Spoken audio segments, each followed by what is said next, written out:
Shalom, first and foremost, I'd like to give all glory, honor, and praises to Yahweh by Hashem Yahweh Shai.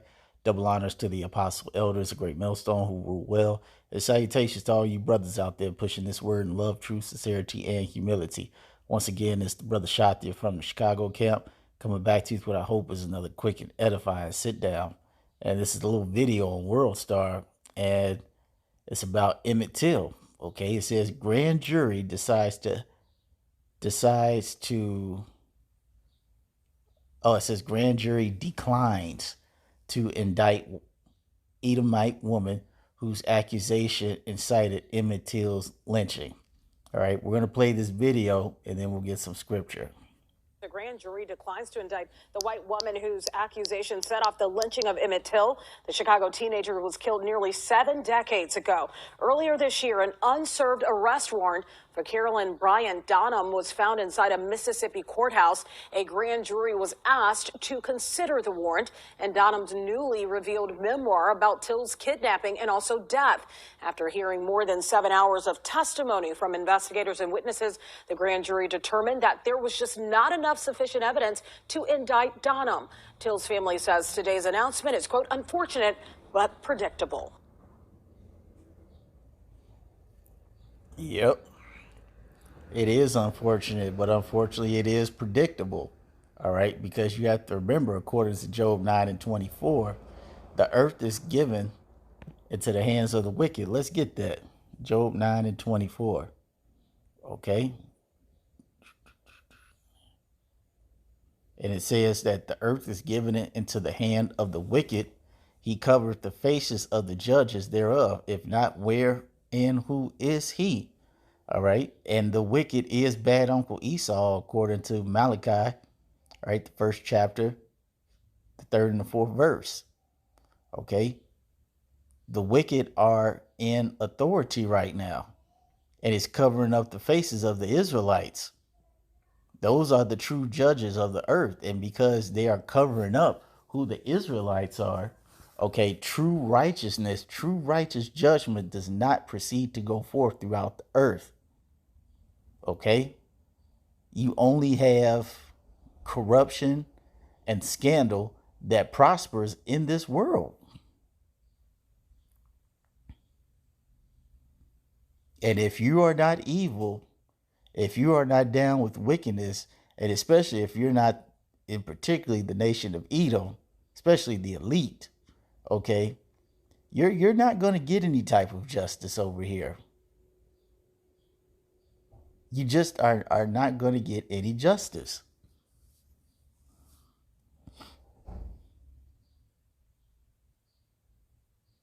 That's why the scripture says, when you go to the book of Psalms, where it says there are no bands in their hands, and they are not in trouble as other men. Was that Psalm 73?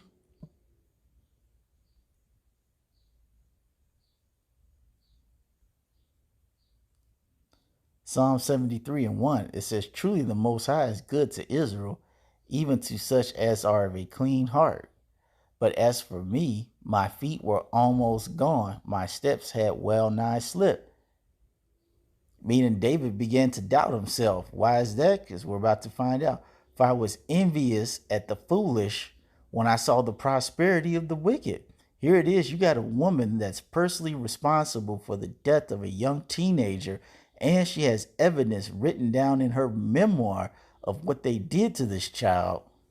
And yet she still went on to live a very long life, probably had children and grandchildren, and not one day has she had to look over her back. Not one day has she had to sit in a jail cell. Not one day has her mind been troubled because she took away the life of somebody else for some bullshit. Okay? And you see, that happens with a lot of their people. And being an Israelite under the rulership of Esau, it does get frustrated. You're like, well, what the hell? I'm doing everything right to the best of my abilities, and I'm getting shitted on. While you got these damn devils doing everything wrong, and it feels like they're blessed. Like, what's the deal?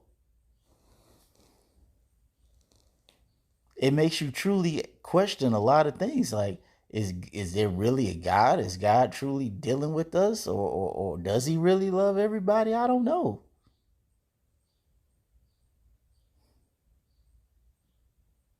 Verse 4 it says, "For there are no bands in their death, but their strength is firm." And their strength is firm because, according to Wisdom of Solomon, the second chapter, okay, their strength is firm because of Wisdom of Solomon 2 and 11. It says, "Let our strength be the law of justice, for that which is feeble is found to be nothing worth." And it's really not a law of justice, it's really a law of might makes right, because they're in authority and they have the guns, they have the power to enforce what's right. And if they get condemned by their own so-called law, well, they can just either make a new one, or just say, "Look, I know we guilty, but we're not going to do anything. And if you got a damn problem with it, we can settle this with some pistol action." And then that's pretty much the end of it. Okay? That's why their strength is firm, because they have the guns and the mentality of might makes right. Okay? And it says, "They are not in trouble as other men, neither are they plagued like other men." Okay, this woman who got Emmett Till jacked up, she hasn't had to live a hard life. And even to this day, with all the evidence that points toward her being the direct cause of this child's death, she still is able to run free.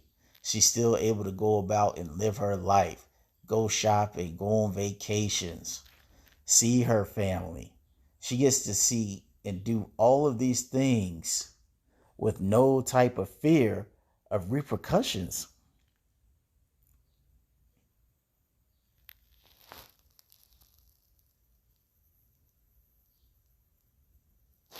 Okay, this is a huge reason why these folks are so prideful, because they've been ducking and dodging judgment for the longest time. But the Lord said this.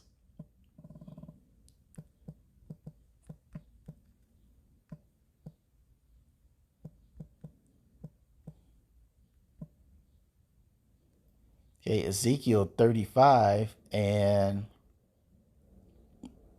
5. It says, "Because thou hast had a perpetual hatred, and hast shed the blood of the children of Israel by force of the sword, in their time of their calamity, in the time that their iniquity had an end." Because this was in, what, 70 something years ago, in the 1950s. So this was past the time of slavery. But you got to remember, you still had like Jim Crow and redlining. So you had all these things that were put on top of what they just got out of, a serious situation that they got out of. I use that term very loosely. Okay. And it says, "Therefore, as I live, thus saith Yahweh, I will prepare thee unto blood, and blood shall pursue thee. Seest thou hast not hated blood, even blood shall pursue thee." Right. Because these people have lived comfortably. They have shed blood without the fear of consequences. Okay. And has not shed blood. The Lord's like, "No, you're not going to keep doing this, and thinking that there's not going to be consequences.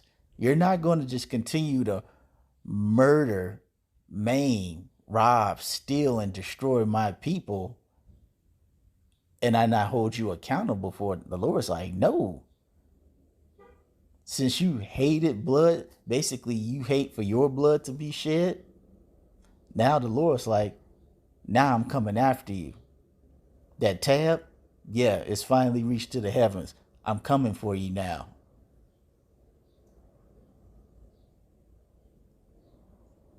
And see, this is what bad Uncle Esau fears the worst.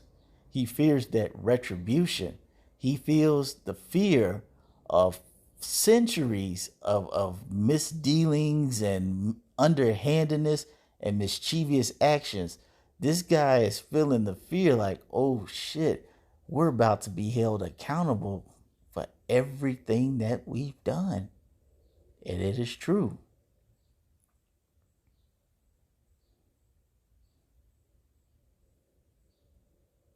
The Lord is finally holding you all accountable for the things that you have done. And you know this lady is going to have whoever I forgot her name, but you know that lady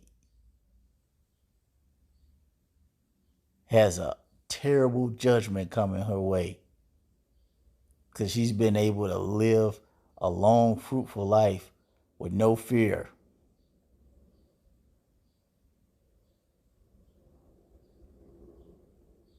And the Lord's about to jack her up just like the Lord.